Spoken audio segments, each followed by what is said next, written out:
Previously on the Hawk Talk podcast. Imagine if we won. Bevo would be gone. You might be right, actually. Bulldogs are just incredibly unreliable, aren't they? They are. Does that give us any sniff this week? Is that... I can't see it happening, but...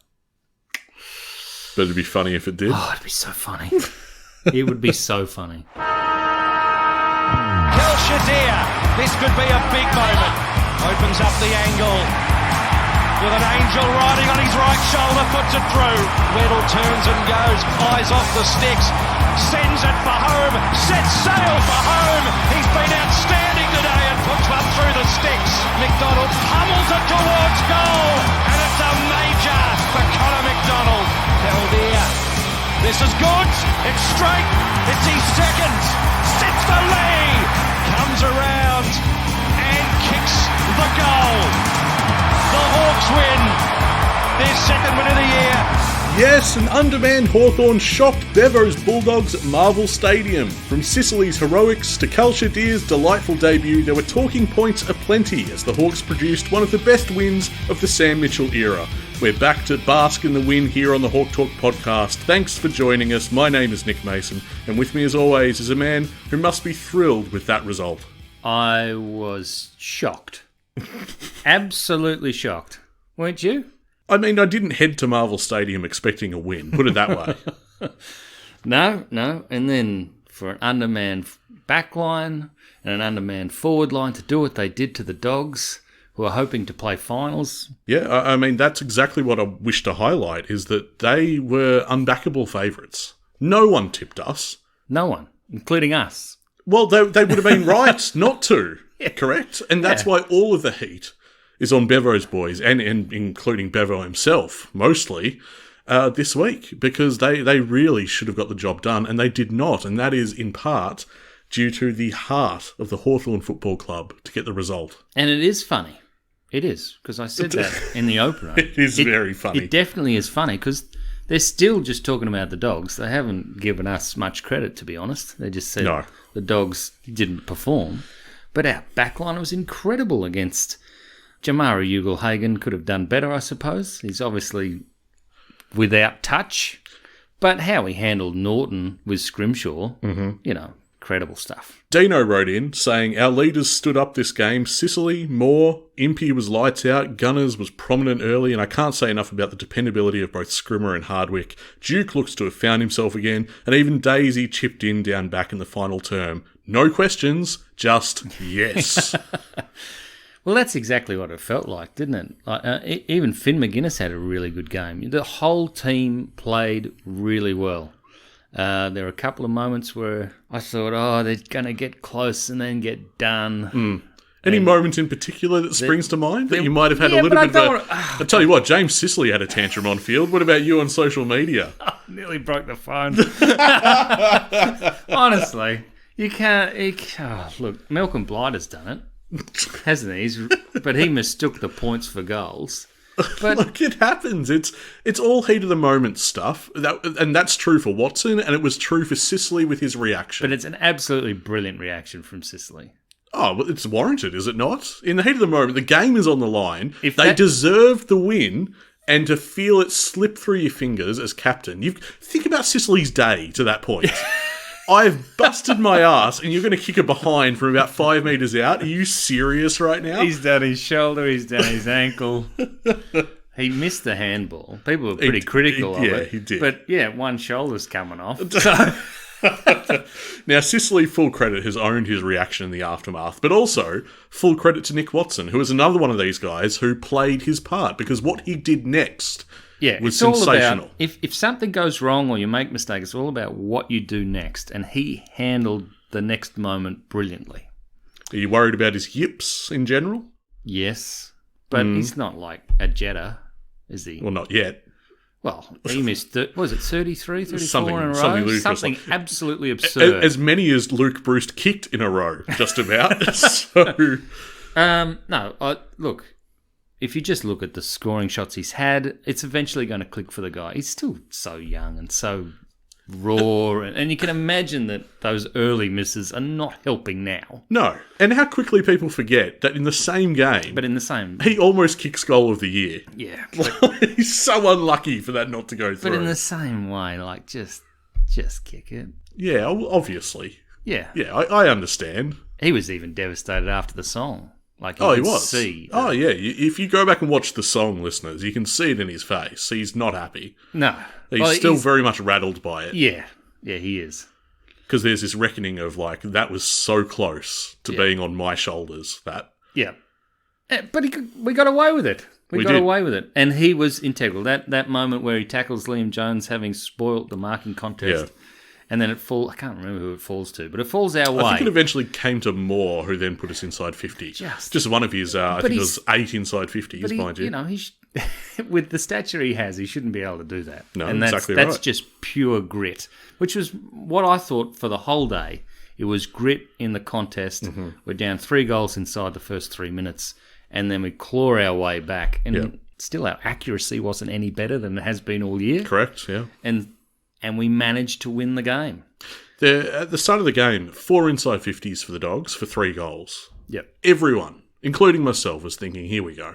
This is even worse than I thought it was going to be. But no, they reeled him back in.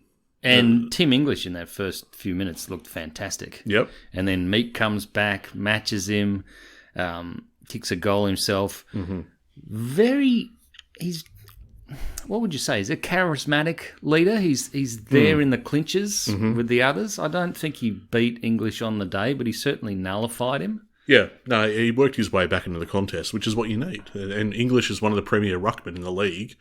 I think it's a sensational effort. We're going to get to all of these guys one by one. Very clever how he nullified English. I know English is having a rough year by his own standards with the new ruck rules, but now Reeves misses 2 or 3 weeks, and it's all down to Meek. He's clear sailing for him. You're rushing ahead. We're going to get to each of these players. You had a question from Patrick, who I ran into at the game. He came and found me, actually. I was standing by myself, and all of a sudden I've got one of our listeners in front of me. I'm like, how did that happen? In front of you? Well, I was like, how did that happen? Oh, yeah, I was posting on social media literally the entire time, including photos. So not a hard man to find, am I, at the footy? Patrick says, which one do we reckon was the better win, St Kilda last year or yesterday? Obviously meaning the Dogs clash. Oh, I think yesterday. When you've got a debutant like Deer, Kelcher Deer to do what he did, wonderful, and an emotional win.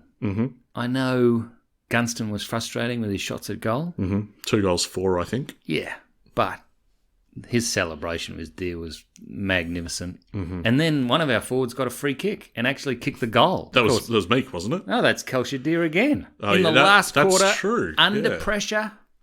Yep. And that's what I really loved about the win, actually, that the number of players that stood up in one-on-ones and key moments and read the game better than their opponent. Scrimshaw. Yep. Another guy that comes to mind for me.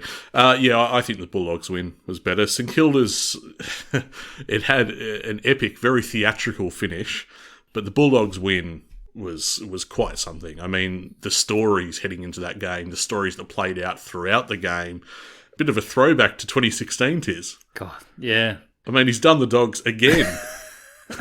Mind you, that season ended a little bit better than this one will.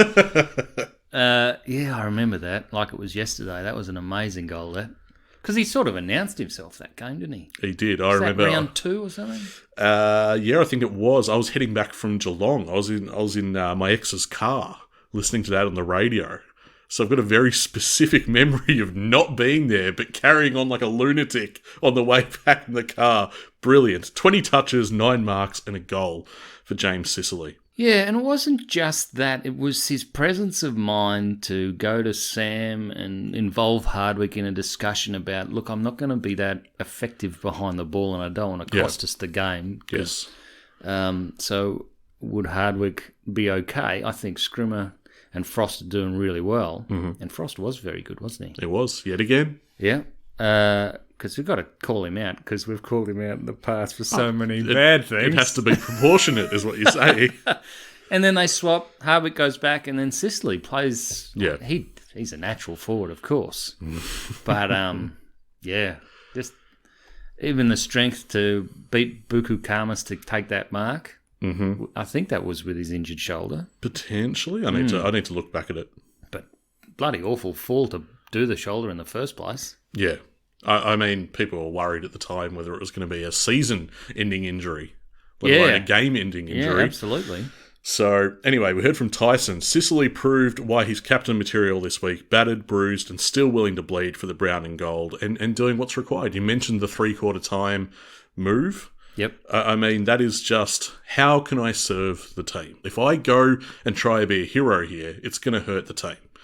So I just thought it was a perfect response. It was an interesting term, wasn't it? You know, don't try to be a hero. You got to play within your limits. Yeah. For the team's best outcome. What's troubleshooting? It's what can I do here? Yeah. What moves can we make to adjust for this? Because if we keep on trying to brute force how things are, it's not going to work. That's what we used to be able to do with the experience we had in the side. And he's one of the most experienced heads out there, so he's got to be doing that. And I'd love to find out that he is. Yeah. And after a week of scrutiny, some of which Sicily owned, he sort of put his hand up and said that he hasn't had the year he had hoped and he hasn't been performing. I thought it was just a brilliant response. I mean, 6 touches in that last quarter for Sicily, who he's a walking wounded. That's fabulous. Yeah. Do you think this is a watershed? In or what not? sense? In the sense that we showed a lot of poise to win that game. Mm-hmm. We showed that we had faith in one another and the game plan to play that out. Yeah. And even when the emotional frustration of Watson missing happened, they didn't drop their heads like young teams normally do. Correct. They also didn't, apart from that first opening of the game, they didn't let multiple goals pile on. Well, it looks like one of those things we've really been waiting for, where they think about the result. I mean, they think about the process, and they get to the result without panicking. Well, the first quarter, in a sense, is nothing new from Hawthorn. We've had bad first quarters all season. It's the rest that's new. It's the fighting back into the contest and prevailing. All of that's new. This is as close to a 4-quarter effort as we've had all year. I mean, probably North is the prototype, but it's North. Yep. I'm not sure if you count it. Yeah, they're looking worse every week. And they actually are. And that poor kid who came off after a blunder and no one went up to him. Yeah, no one cared. No one supported him. Chin up, you get the next one.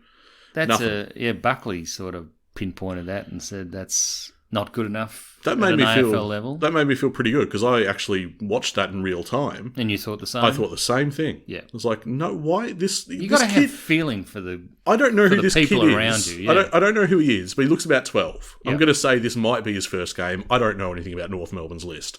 He comes off and no one says anything to him. I just thought that's.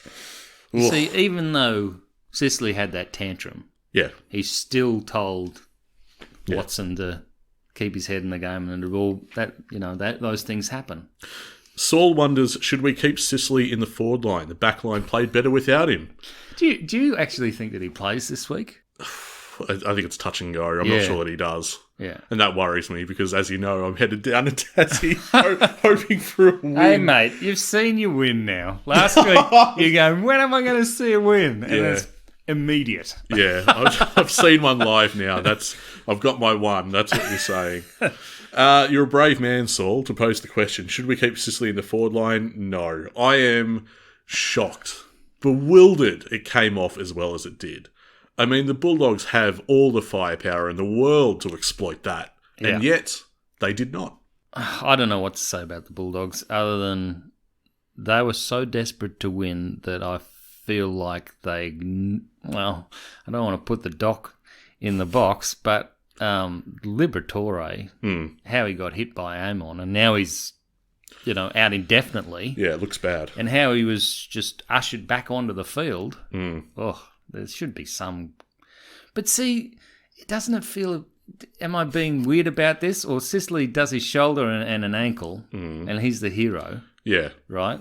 Now, if they win or Libba kicks the winning goal, is the flip, do you just flip that script? Or Well, I mean... You see what I mean? The nature of the injury determines how much you admire the bloke. Yeah, I get where you're coming from, but I think you have to put it back on the doctors to say that, you expect as a fan they've done their due diligence. And Sicily is assessed as, well, he's fine, and we trust in what he says, and we trust in what we can determine from our expertise, and he's fine to go back out there. With Libba, no, I don't really buy into that. The times have really changed, haven't they? Because Hawthorn's famous for guys playing on with... It's part of Hawthorn's lore, the mythology behind the club, the legend. Dunstall wore a helmet for... and the nature of that injury is just horrific. Dipper almost dies, and everyone goes, "What a hero!" It's like, no, he should not have played out that game. I wonder if those stories set the tone for Sicily. I mean, I know guys play injured all the time. Well, if we're talking about playing injured, what about playing dress-up, where years ago Sicily actually did a bit of cosplay for the club as Dermot Brereton? Do you remember that? Yes, I do remember that. So he's got a bit of Dermy about him. He's actually playing the role. Didn't he give a bit of the old the swagger strut? And, yeah. But, I mean, all of this defines the club, it defines the player, and it might have done a lot of damage, to be honest. But I think that I delineate the Sicily and Libba things, because... Libba has this it's understood comp-wide, and in all circles of fandom, he has that history. Yeah. I would be extremely careful about putting him back on the field. So I don't equate the two, I suppose, is what I'm saying.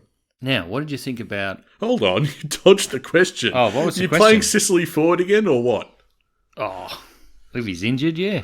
That's it. If we've learned anything, that works. Also, I realise I dodged your question about whether this was a watershed moment. I mean, the cop-out answer is the one I'm going for. Time will tell. Yeah. I mean, it looks like one, doesn't it? It was a very good win. I guess we'll see what they produce against the Saints. Because the way Wordle just took up the defensive role so well. Yeah. There's certain blokes in the team that perform under pressure. Mm-hmm. And that's exactly what you want. We had a question from Erin before we move off Sicily, by the way. Swingman Sis worked yesterday and he was enormous defensively, battling through the game and defying injuries to both ends of his body. He mentioned to the media last week he was trying to crack into the midfield at the moment. Tongue-in-cheek, or could he switch more often? Well, we saw that against Richmond a couple of years ago. We did, famously, yes. But if you're playing Sicily in the midfield, that's just... Someone's getting an F. It's true. For their midfield play. Yeah, what's happened for that lever to be pulled? It's a fantastic question. Although, I've got to say, even in the last quarter, we had Josh Ward, at centre-half forward? Yep.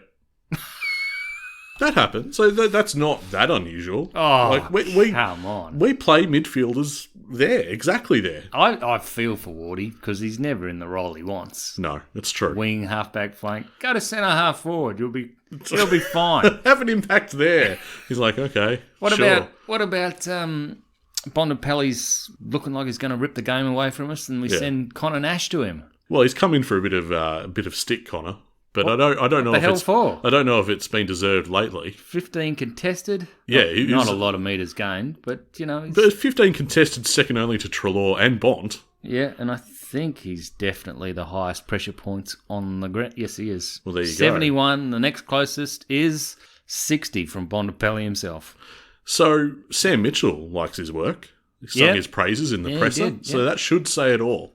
Yeah, and he was very, very much, underscoring how good Scrimshaw was. Yes. Even if he didn't have enough touches to please him. It was a lovely backhanded compliment, wasn't it? Well, it's famously, Tiz. That's what he responds to, you see. That's how that works. You won't get him there. Don't want him drinking his bathwater Exactly again. right, yeah. The man of the moment, Kalsha Deer. An unforgettable first AFL game. 8 disposals, 5 marks. Good marks at that. And 2 goals won. Just his movement looks elite. Yeah. Do you know what I mean? How he reads the play, when he leads, even how he left space for Gunston and his fellow forwards. Mm-hmm. It's intelligent. Extremely satisfying for us to have said last week, just play him. Yeah. Yeah, and then he does play, Yep. and then he does that. Yeah, Brilliant. I mean, we were Thanks, Cal. quaking a little bit because Thursday went past. Well, yeah. And obviously they had all that Bateman, which is a fantastic story and excellent Well, yeah, you have to for give him to be at the club. But you have need to give that air. Yeah, that's right. You have to give that its moment, and then on the Friday, man, that brought me to tears. That really got me. Like that was the perfect synthesis of everything to make a fan cry. That announcement, him and Gunston with the piano underneath. Well, I hadn't realised that their fathers had died so close together. I'll admit I did not know that either. They've decided that they can bond with that. And a particular phrase that I enjoyed and took away from that, well, I think the last thing Gunston said was, even if I'm not here, right? Yeah. He still wants to continue the relationship after give me he a call. retires. And that's what made me really feel for the passion they had in making each other, well, certainly Gunston has for making the best of Culture's career. And it was just so fitting. I mean, at the time, Gunston could have been off the ground. He could have been on the bench. Yeah. But it was Gunston who was right there on the spot. It goes through the big sticks, and all the photos you can see, it's Culture immediately turning to Gunston. Yep. And it's just a thing of beauty. What a debut. What a moment for this kid. People talk about the family club and how we're bringing it back and that kind of stuff. That's all a bit glib, don't you think? Elaborate, please. Well, I don't know. He has done something extraordinary to be able to be that good in the AFL from what we were seeing from him about this time last year. Yeah. Yeah. Even 2 years ago. He was nowhere on the radar. And he has just decided within himself that he's going to do this. Well, I think last year when he was recruited, it was even seen back then by Hawthorn fans as maybe a bit of a Hail Mary. Absolutely. Good story, but could he make it? Don't know much about him, haven't seen much. Fast forward to now. He's looking very likely. Well, I remember that people were more keen on Harry Deer than Culture. So, we should mention that Chance Bateman had a similar will to win. I had a question from Finn. How do we manage Deer from here? He looks incredibly likely, but do we keep him in the side indefinitely or send him back to the Magoos to keep his confidence up from time to time? Following on from that, this question from Leo. Chol to spend a week in the VFL. There was a question sent in, I think, on Monday, but we've since learned that he's going to be unavailable. So did he hurt himself punching some bloke behind the ball? I don't think that's how it happened. Oh, okay. Well, you know what? I don't know. It's a wrist injury. Anyway, Leo's point is, are we moving Deer out of the side? Probably not. Not this week. No, Absolutely he gets another not. game. Yep. Yeah. And then the question is, how do you incorporate him next year? Because even if he is in and out of the side this year, probably next year he's a main we fixture. want to be getting as many games into him as we can. Mm-hmm. So, to Finn's point, do we send him back to the VFL? Well, not for the time being. He has to play against St Kilda. It'd make no sense to withdraw him for one, and also there is a necessity. There's no one pushing him out. No, Chol's now unavailable, as we just said. Lewis is still unavailable. Oh, yeah. Tell us about Lewis, Nick. Can we get to that later? What's going on? The scans are fine. Yeah, can we get to that a little bit later? Anyway, I want to talk about Connor McDonald. No, you like Connor, don't you? Lethal. 14 touches, 92.9% efficiency. Does that 3 include goals. the one that completely missed to start the day? And I thought, oh, come on, Connor. Oh, mate, he made amends for He gather did. round, He didn't he? definitely did. On the run, straight in front that. of goal. And I thought, I've seen this before. I was behind the goals. Don't do this to me again, Connor. And he didn't. And it was fantastic. It went straight through the sticks. It was a very good goal. It was But indeed. he didn't take as many steps as he did in Adelaide. Didn't have time to think about it. Did you notice also, I think it was that goal, Sicily was involved in that one as well. Yes. Don't think he gets a stat for it, but a little touch makes all the difference. Anyway, I thought Connor McDonald was awesome. I mean, really. Sicily had 7 scoring involvements, mate. Did he really? Wow, there you go. He's an extraordinary player. And Newcomb's starting to hit his straps again. Yeah, he's looking like the Newcomb of old. Yeah. Which is quite something because he's not that old. But I think we need to go with Impey too, because he was absolutely extraordinary. Yeah, the fan voted and MVP. He came from nowhere because his form wasn't at all good last week. 27 touches at 92.6% efficiency. That's insane. Don't give him the 93 there, Nick. Just I'm being as precise as the AFL app wishes to be. That is not on me. Look, and we had... it's just a fun day, wasn't it? It was, yeah. I also want to highlight, I know we're going through the entire list here. It seems like Dylan Moore, 8 inside 50s, 9 score involvements, including a goal himself. How about those numbers? Every time he puts us inside 50, we score. Or he's scoring. That is insane. And he had the most touches in that final quarter. Did he? Actually, that makes sense. Now I'm thinking back to it, yeah. He's just got an extraordinary motor on him. Incredible. We had some questions about Lloyd Meek. This is Sarah or Sarah, whichever one you like here. Just rewatching now the replay. How bloody good was Lloyd Meek? Theo says, when will Meek start getting media recognition for his performances and his status as our ruckman? And Matt asks, could Lloyd Meek win the best and fairest? Didn't I put that in the season guide? Did you? I reckon I did. But you would might not have be been serious. edited later, but I definitely went with it. For your own protection, to help you out. Look, he what, would be top 10? Not top 5. He's not. Like, did you think he beat English on the weekend or not? English kicked 2. At the very least, broke even. At the very least. He certainly wasn't beaten by English. He had 7 scoring involvements, Meek. That's a lot. Yeah, that is a lot. And he's just great to have around the football because he's good in the air and below his knees and he was doing things to Tim English to nullify his hit-outs. He'd obviously thought about how he was going to play English. And although English got him on the hop and in that first goal in the first minute... Yeah, but the whole team, the Dogs did. It wasn't just English. So I don't know if we can scrutinise that much because, again, it's what happened next that mattered. What about Ginnivan's goal? Yeah, well, it was against McRae, wasn't it? He just completely got off the leash. Who? Well, exactly. He's a bit... What's going on with that? Yeah, a bit out of favour at the Dogs, inexplicably. But, maybe this is the reason why McRae's out of favour. And they didn't pick that short ass that usually chops us up. No, Daniel usually does very well. Very, very handy, that selection error. Yeah, Ginnivan's goal was... I mean, that's classic Jack, really. That's the goal that he kicks. It was very timely. It was very skillful. Exactly what you needed it to be. We had a question from Stu. How happy are we? And the club, I'm sure, would feel vindicated by delisting Bramble. Bit of a mean-spirited question I've included here. He's been very good for the Dogs, actually. He has, but Stu says he was almost our 24th player out there yesterday. Well, it's interesting. I sort of felt for Duray as well. Nick asks, can we talk about Blake Hardwick? Last week didn't have the best of games, but thought his game this time was really good. Played a fix-it role very well. Also thought Impey's game was immense. The amount of times he intercepted or cleaned up was so important to the win. Yeah, wonderful response from Hardwick. I mean, every time we ask him to put, the team ahead of himself, he responds and does it. Can we get his signature, please? Because he's holding out. It'd be nice to have him... Wouldn't you? Yeah, well, I would. Yeah, in his position, I would. Just because the media doesn't talk about it, I'm sure that other clubs have him on the radar as a very handy player. Well, as we've cited on the podcast before, that's the only reason he goes forward, isn't it? So we're not without any experience other than Impey in the back line. Yeah. Seamus Mitchell was rested. Mm-hmm. So if we lose him, very difficult to replace. And Conor Nash, of course, stopped negotiations as well. Mm-hmm. Anyone else that we have to worry about? The word around the traps is they're confident that they're going to stay with Hawthorn. I mean, we were confident about Buddy, mate. Still smarting after last week. No, not really.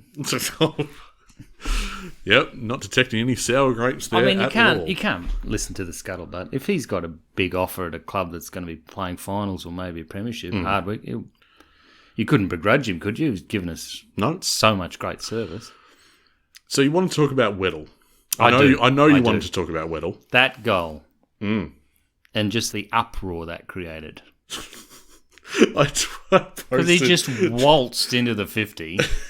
Was it outside of the boot? Outside of the boot. Yeah. So from where I was standing, made it harder than it needed to be. I actually attended the footy by myself on this occasion, and still out loud I went, "Oh no!" Oh!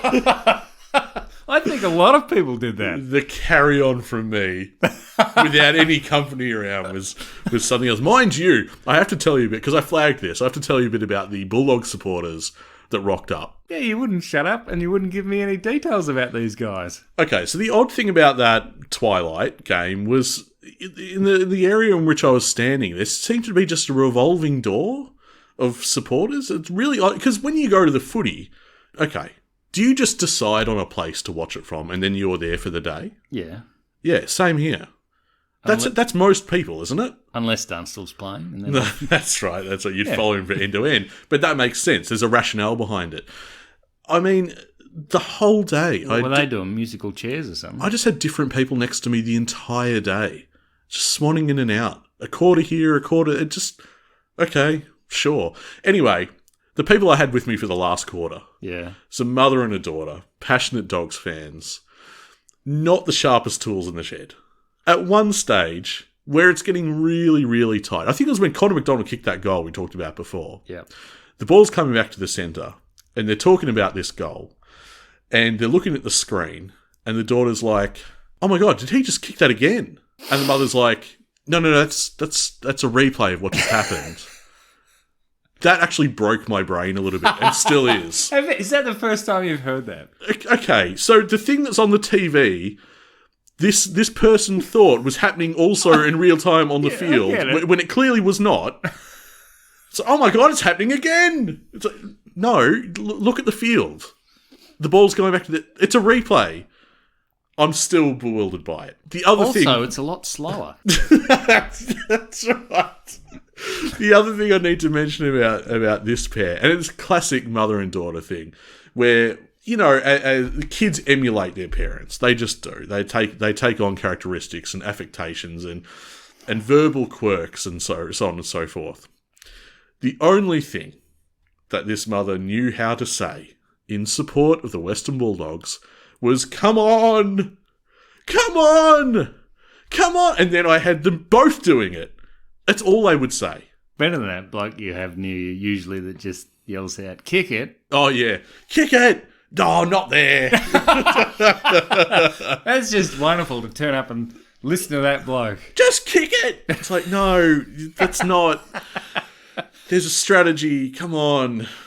Anyway, I don't know where they got to in the end. They left at some point. Probably after Sicily's goal. But did that really occupy you, did it? It did, because it was taking me out... They must have been really loud. They were. It was taking me out of the game. Because it was so... Obnoxious. Obnoxious and one note. It was only, "Come on! Come on!" And it would escalate. So it got to the point where they were like just unintelligible screaming. See, it's all right to do that in a prelim. Because I've been that person. That would definitely have. That's different. You know it's different. That's the entire season's on the line and you have everything to play for. This is just Bulldogs Hawthorn at Marvel Stadium in May. I mean, I'm not going to poke fun, but my tantrum when, Nick missed was... Yeah. I wish I could have seen it. You could have had a lot of... You would have had a whole notepad of notes. Anyway, I needed to share that with you. I've been holding on to that since the game, so... So how do we rate, Sam Mitchell's performance here? I mean, pretty good. What did you think he achieved tactically? That was an absolute masterstroke. Well, I thought he nullified all their best options in the forward line. Yes, that's true. Norton and Ugle-Hagan were the two that I was probably the most worried about. Even with the midfield they've got. I thought, we've got nothing for those guys. I thought he robbed them of the space they desired in the midfield. Mm-hmm. And I did enjoy, when you watch the replay, you'll notice that Bontempelli is on the bench for 7 of the last 12 minutes. Is he? Wow. In the game. Yeah, and the ball was out the other side, wasn't it? Yep. Yeah, you can't think that's a coincidence. That's got to be something. Just the way he mustered belief in a team that had been absolutely pummeled the week before. To get them back and scoring, and what he got out of Gunston and Deer. Yeah. And how he just trusted them to get it done.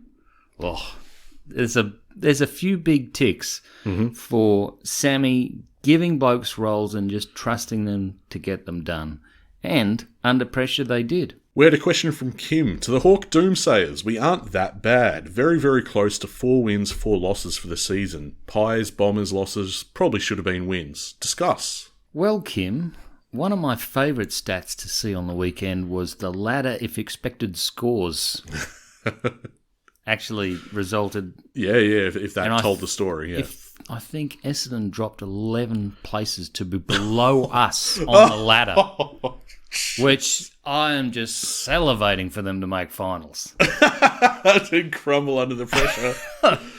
And Kim will know that our expected scores often been, we would have won the game. Yeah. And also we've been kicking poorly, but we could have been 4-4 and look, the way we're played sometimes, I don't think we deserve to be 4-4. But we're definitely better than North, and I can't tell whether we're better than a lot of others. No, because we're yet to play the teams that are neighbours on the ladder. And I still feel like if we had as many early picks as some of these other teams, we'd be a lot better. Make no mistake also, this is a season cruelled by injury, and it's not letting up. No. It's, for the players that are now available coming into this week, we've got more players that are out. So it's just, that one day in February, it seems to have really turned sour from there. And there's no relief from it. Every time we seem to take one step forward and we get a healthy list again, we lose someone. And it's awful luck. But we're going to get to that. A fantastic win for the AFL side. But the VFLW side and the VFL side both struggled, unfortunately, against the Bulldogs' counterparts there. We'll start with the VFLW. 2 in a row, Nick. 2 in a row. I can forgive that. After looking absolutely untouchable. Yeah, I can forgive that, considering they won about 5 in a row and did it so easily. The Bulldogs defeated Box Hill, second consecutive loss for Box Hill, 55-30. Inclusions from our AFLW side this week were Lucas Rod, Deed, Butterworth and Elliott, but it wasn't enough to get the job done. 25 points the final margin, as I said. Ellie Blackburn was actually the difference, like quite literally. 20 touches, but kicked 4 goals, 1. 25 points. Wow. Literally the margin right there. Everest missing, didn't really help matters. No Hipwell as a tall target, probably had an impact. No surprises that Tamara Luke was our best on ground. Always tries her heart out. And now cut to the good news. Jazz Fleming and Laura Elliott have just re-signed for 4 years each. I thought you were talking about our opponents, if I'm honest. It's a long time. 4 years is a great deal for each of them. They're fantastic centerpieces of that AFLW side. But no, I thought you were referring to Box Hill coming up against the Southern Saints, who have lost their last 5 games. So if you want to get back on the winners list, now could be the time. But I did notice, I looked into it, not to be taken too lightly, the Southern Saints, because they haven't been absolutely smashed in all their games. They only lost by a point last week. So it'll be interesting to see how our VFLW side goes. Now, it was a strange performance from the VFL side. They looked non-competitive for large portions of that game. And then they only, they were down by a goal with a couple of minutes to go and they lose by 13. Yeah, Footscray's an odd one for Box Hill. Seems to be one of their bogey sides. In some recent games, they've very much had our number, making an otherwise awesome Box Hill Hawks outfit look, a bit crap, really, middle of the road. The second term threatened to see a repeat of that trend. It was a very frustrating first term, but then the Dogs slammed home 5 goals to our 1 in the second term to break the game open. But then, pleasingly, Box Hill showed a lot of heart and muscled their way back into the contest. As you say, they got within a goal late in the game. They came back from 38 points down, mate. That was the margin at one stage in the third term, but it wasn't enough.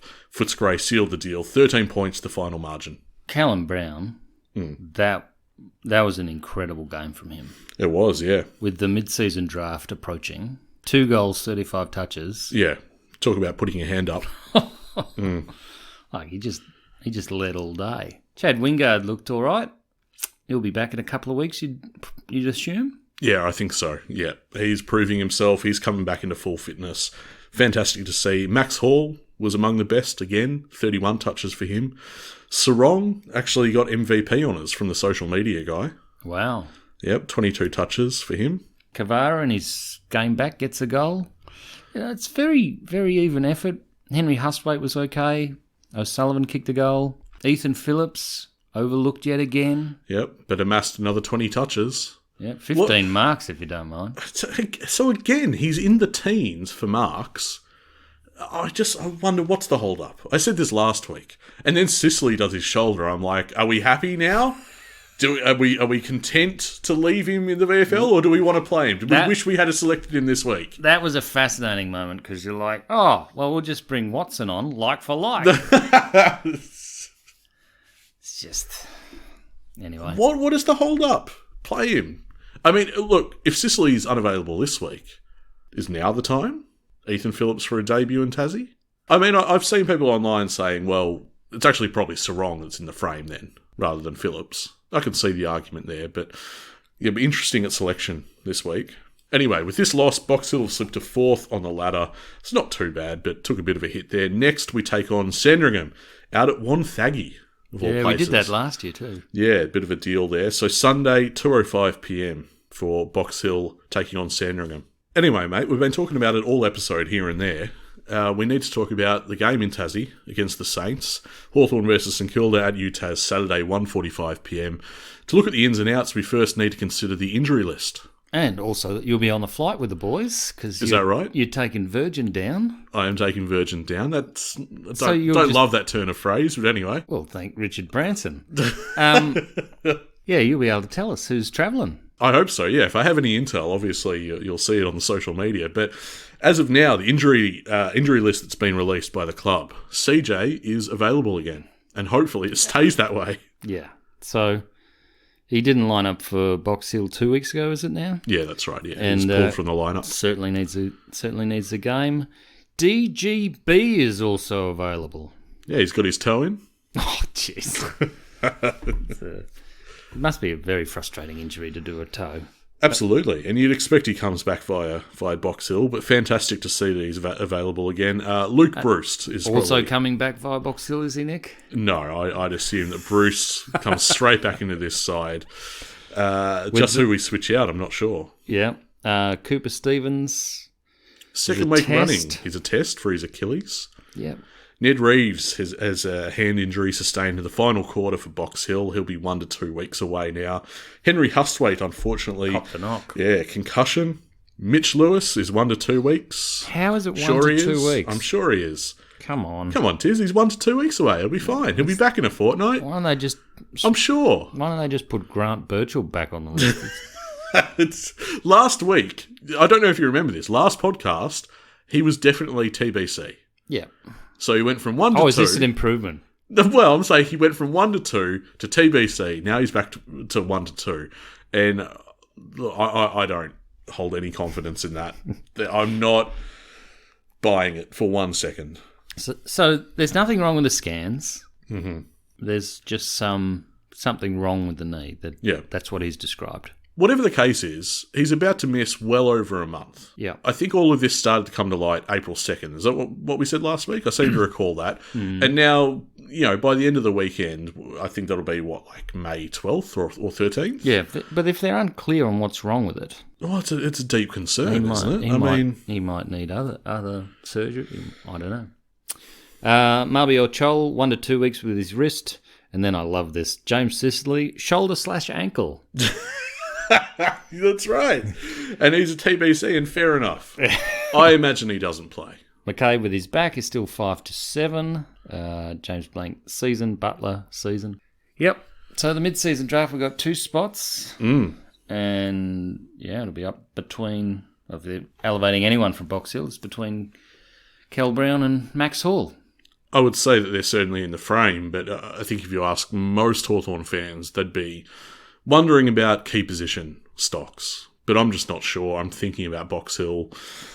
I'm not really sure who you elevate from there, who fits that bill. From there, you're probably looking at other clubs, I think, and we'll do our due diligence in time. We'll look at the mid-season draft when we get closer to it and look at who's likely, but yeah, I don't know. I think Hall and Brown would probably be in the frame for one of those 2 positions. So Imre says, I like this because it's fighting words. And I feel like... I think listeners know what's coming as well. And I feel like we could have a back-to-back. What do you think? Go on, continue the question. Just dump both of the coaches that I hate most in the AFL. Imre says, it's a happy circumstance we're playing yet another empty pretender this week. The same formula should work. Apply pressure and they crack open like a fortune cookie. And it ain't a good fortune for him either. Yeah, I just wonder what the message is. I just wonder what moves they're going to make here. Bruce comes back into the side. Does Ward come out of the side? I mean, he's been played out of position, which is not necessarily his fault, but I'm not sure the impact is there at the moment. He sacrifices a lot, Wardy, doesn't he? I'm not sure if we make too many changes beyond that. I mean, you win. He's usually really loyal.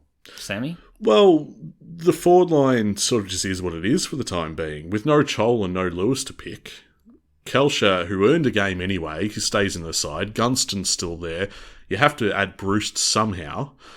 But other than that, I'm not making any changes. This is assuming they don't play Phillips, mind you, which I'm still in favour of. Well, the forward line was enjoyably unpredictable. That was the key this week, was it? Are they going to get Liam Henry back? He must be close. Yeah, it seems like it. Yep. And then they've got that Schoenmaker. He's just getting touches at will in the VFL. Mm-hmm. Doesn't he come from Tassie as well? I think he does. Yeah, I seem to recall that. But we all know how romantic Ross is. So. It's we can certainly get it done. Oh, no question of that. I mean, we beat them last year. They beat us last year. We're going to have the energy. I mean, I don't doubt we can do it. There's certainly an opportunity to get 2 in a row here. Yeah, I'm faintly confident. I think it hinges on what happens with Sicily from here. And, yeah, the selection table might swing it here. I'm interested to see what moves we pull. Oh, you're going to have some fun, I reckon. What else is on the cards down in Tassie, mate? Actually, I have no idea. I think it'll be dictated in part by the nephew. Don't think we'll be calling many of the shots in terms of where we go, what we do. Well, you just pay a bit of kick to kick and then he'll be asleep, mate. So you'll be... done and done. There you go. Bit of Parenting 101 on the Hawk Talk podcast. Mate, let's get to the social media stuff. If you love what we do here at the Hawk Talk podcast, listeners, rating or reviewing our show would be a fine idea indeed. Whether it's Apple Podcasts or Spotify, sharing how much you enjoy the show really makes a big difference to us. And also, it's just really nice for us to read. We've had a few people write some really kind things over the past week, Tiz. Juliet Sierra 89, as good as the 2001 draft. Excellent podcast that has the balance right. I'm just going to jump in because Juliet, what she wrote next was a bit of a clip for other Hawthorn podcasts, so I'm not going to be that mean-spirited to read that out. Redacted. Redacted. But thank you, Juliet. She adds good humour and editing, so thank you very much. It's very kind. Oh, you got a tick for the editing. Jeez, you're blushing, are you? Oh, yeah. This is where we need video. Vote with My Feet left a review as well. Must listen therapy. Not many of my mates are Hawks fans, and this is the therapeutic conversation I need each week. Thank you, Vote with My Feet. Sporty Fiona says, I'm a new listener to the podcast. I love the honest and complete assessment of everything happening in the world of Hawthorn, both sharing the joys of winning and the pain of losing. I find myself waiting for the podcast to drop as a final processing of my emotion after each game, especially at the moment when things aren't going so well for the Hawks. Nick and Tiz lift my mood. Fantastic. That's exactly what we're here for, Fiona. We lift our own moods too, don't we? Exactly right. This is it. Vote with My Feet says it's therapeutic for them and for us. So there you go. Thank you for all of those lovely reviews. And as I say, we very much encourage you to jump on Apple Podcasts or Spotify. And if you enjoy the show, please tell the world about it. Meanwhile, there's nothing better than getting online after a win, mate. With the brown and gold community buzzing, come and join us on our social media channels and join the conversation. We're on X, we're on Facebook, we're on Instagram as well. And finally, would like to flag that we have some bonus content this week for our proud, passionate and paid up Patreon subscribers. It's going to be available to stream very shortly. If you want access to that and a whole archive of extra Hawk Talk podcast stuff, get on board. All the details are at patreon.com/HawkTalkPod. For everyone who's already subscribed, we really appreciate you getting around us. Thank you for supporting the show. So Mark doesn't have any questions, but now that everyone is in a good mood, he says, I should start my petition to bring back the white square on the back of the jumper. So what's that, circa 2008? Yes. Yeah. It made me wonder which has been your favourite Guernsey period. Do you have a favourite? It's not the Power Rangers one, is it? I like that one. I like it's just the colours. I like the colours. Yeah. It doesn't really worry me what they... A lot of people hate it. I'm a huge fan of the Power Rangers one. It doesn't really worry me what they wear from week to week. Mm-hmm. Unless I can't tell who they are, but that doesn't happen with us. No, that's true. What did you think of the latest Indigenous Guernsey? I think they've done an amazing job yet again. Yeah. I think it's been a long... There's one Indigenous Guernsey in particular. It might have been like 2016 or something. It was a white one. Yeah. I didn't think too much of that. That one didn't really grab me. But it feels like everyone since then has been fire. I love it. And I've got a few in my bedroom that's sort of just behind you there. And I think I'll end up getting this one as well. I was a bit of a Grinch about the Anzac Guernseys, I think. I don't think they need to do a new one each year, do they? I think if they're going to, they have to be creative. Do you know what I mean? It's just... Yeah, well... Just feels like a money grab. Look, if they're good, I don't care. Right. I'm not sure this one was that good.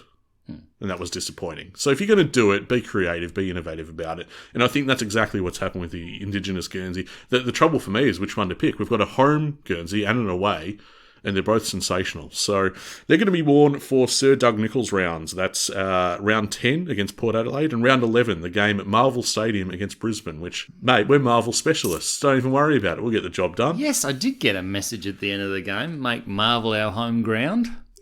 That's where we keep winning. Isn't it odd? 100% strike rate this year. Yeah. Can't go wrong. We were great this week, and I feel like heading into the Tassie clash against the Saints, we've got every reason to be optimistic here.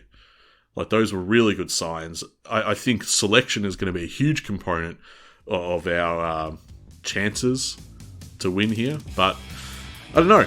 I fly down to Tassie in good spirits. Should be a very interesting clash indeed. This has been the Hawk Talk podcast. We'll be back next week to recap all the action, win, lose or draw. I'm off to Tassie. See you soon, mate. We are a happy team at Hawthorn.